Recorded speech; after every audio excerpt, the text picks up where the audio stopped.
बिस्मिल्लाहिर्रहमानिर्रहीम। अस्सलाम वालेकुम। कैसे हैं आप लोग? मेरा नाम समर है और आज की बात का आगाज़ हम इस दुआ के साथ करेंगे कि अल्लाह आपको और आपके प्यारों को सलामत रखे।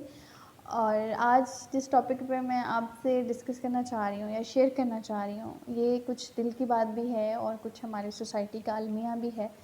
और मैं चाहूँगी कि मैं इस पे रोशनी डालूँ। हो सकता है कि मेरी कोई बात किसी के दिल में उतरे और असर कर जाए। जी हाँ, आज जो मैं शेयर करना चाह रही हूँ वो एक ऐसी कहानी है जो हर घर की है कि जब हमारे घरों में बेटियाँ या बहनें जवान होती हैं तो सबसे जो पहली फ़िक्र माँ बाप को होती है वो उनकी शादी की होती है। उनकी शादी के साथ साथ उनके लिए रिश्ता देखा जाता है, वो चाहे ख़ानदान से हो या ख़ानदान से बाहर हो। और जब एक रिश्ता पसंद आ जाता है तो फिर शादी के लिए दिन मुकर्रर कर दिए जाते हैं और निकाह का टाइम आ जाता है। यहाँ पे एक छोटी सी मिस्टेक जो हमारे घर वाले करते हैं वो ये करते हैं कि वो ये कहते हैं कि जी हम तो मर्दम शनास हैं और हम तो जानते हैं कि लोग किस तरह के होते हैं, तो आप तो बहुत अच्छे होंगे जी और हम आपको अपनी बेटी जो है वो अल्लाह अल्लाह वास्ते हम आपको देते हैं और हम कोई हक महर या कोई ऐसी रकम नहीं लिखवाएंगे कि जिसकी वजह से जनाब आपके जहनों में जाए कि हम लालची हैं। यहाँ पे एक छोटी सी करेक्शन मैं आपकी करना चाहूँगी कि जनाब जब बेटियों को हम बड़ा करते हैं या और बेटियों की परवरिश करते हैं तो हम बहुत नाज़ों से करते हैं। उनकी छोटी से छोटी बात का ख्याल रखते हैं और उनको हल्का सा दर्द होता है तो हम सारे इकट्ठे हो जाते हैं कि हमारी बेटी को क्या तकलीफ़ हो गई, हमारी बेटी को क्यों इस तरह का ऐसा इशू पेश आया, तो हम उसके लिए भागे भागे फिरते हैं। और जब हम बेटी को किसी दूसरे गैर इंसान के हाथ में दे देते हैं तो हम उसको इतना बेमोल करके दे देते हैं कि हमें परवाह ही नहीं रहती कि हम क्या करने जा रहे हैं।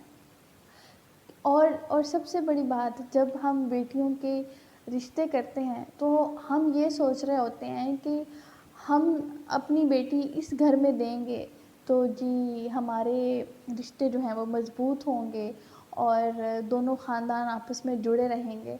तो सर ये जो बेटियां हैं ये कोई एल्फ़ी नहीं होती, ये कोई सिमत बॉन्ड नहीं है कि आप दोनों घरानों को जोड़ देंगे। क्या आपने कभी सोचा है कि क्या घराने ही सिर्फ जुड़ रहे हैं या माइंड भी मैच हो रहे हैं? जो दो लोग आपस में शादी कर रहे हैं क्या उनका ज़हनी रुझान भी एक दूसरे के साथ मिलान करता है या बस फिर ये सिर्फ ख़ानदान ही जोड़े जा रहे हैं उस बेटी के नाम की एल्फ़ी के साथ? तो दूसरी बात ये है कि जब हम उनका हक महर तय करते हैं तो हम ये कह के कि भाई हम तो लालची नहीं हैं और हमें तो किसी चीज़ का लालच नहीं है, तो आप जो शरअ मोहम्मदी है उसके हिसाब से हक महर का फ़िक्स कर दें। तो जनाब शरअ मोहम्मदी जब फ़िक्स होता था हक महर तो तब के लोग और थे, तब का दौर और था। आज लोग कुछ और हैं, आज लोगों को सिवाय लालच के कुछ नज़र नहीं आता। आप जिस बेटी का हक महर शरअ मोहम्मदी के तहत 2000, 3000 या 5000 जितना भी उस वक्त की कीमत होती है उस हिसाब से जो फ़िक्स करते हैं, उसके बाद जो उसके साथ सलूक किया जाता है, क्या ये जुल्म नहीं उस बेटी के साथ? क्या वो इतनी बेमोल है?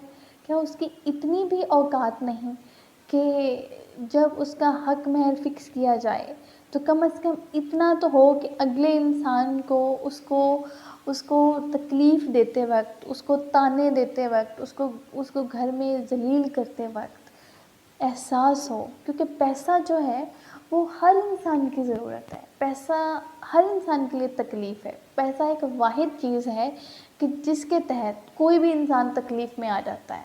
आप किसी को देते रहें लेकिन जैसे ही उसको कहना है कि यार मुझे भी ज़रूरत है, मुझे कुछ पैसे चाहिए, तो फ़ौरन वो अपनी निगाहें बदल लेगा। क्यों?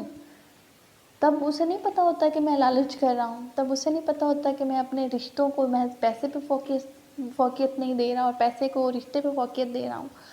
तो इस सिचुएशन को देखते हुए ये बात जो मेरे माइंड में आई کہ ہمیں بیٹی کو اتنا بے مول نہیں رکھنا چاہیے کہ کوئی بھی شخص جو اس کا شریک حیات بن رہا ہے اس کی عزت کی دھجیاں اڑا دے، صرف یہ سوچ کے کہ میرا کیا جانا ہے۔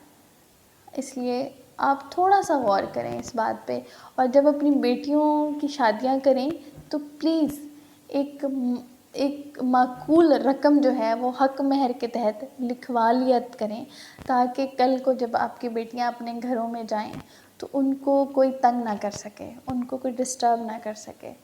اور اگر انہیں کسی وجہ سے تنگ کیا جائے یا ڈسٹرب کیا جائے تو جب وہ بندہ ان کو چھوڑے تو ان کے پاس اتنا تو ضرور ہونا کہ وہ اپنا گزارا کر سکیں، اپنی زندگی کو کوئی بہترین موڑ دے سکیں۔ تو ہو سکتا ہے کہ یہ بات آپ لوگوں کے مائنڈ میں بھی آتی ہوگی، لیکن ہمارے رسم و رواج کچھ اس طرح کے ہیں کہ ہم صرف اچھا اور نیک بننے کے لیے ایسی باتوں کو اگنور کر دیتے ہیں۔ تو جناب، نیک بننے کے اور بھی بہت سارے طریقے ہیں، یہ کوئی واحد طریقہ نہیں رہ گیا کہ ہم یہاں پہ ہی اپنی نیکی دکھائیں گے۔ باقی طریقوں کو اپنائیے اور یہاں پہ اپنی نیکی کو تھوڑا دبائی دیں تو بہتر ہوگا۔ یقیناً آپ کے دلوں پہ میری بات اثر کرے گی، اور بہت شکریہ آپ کا۔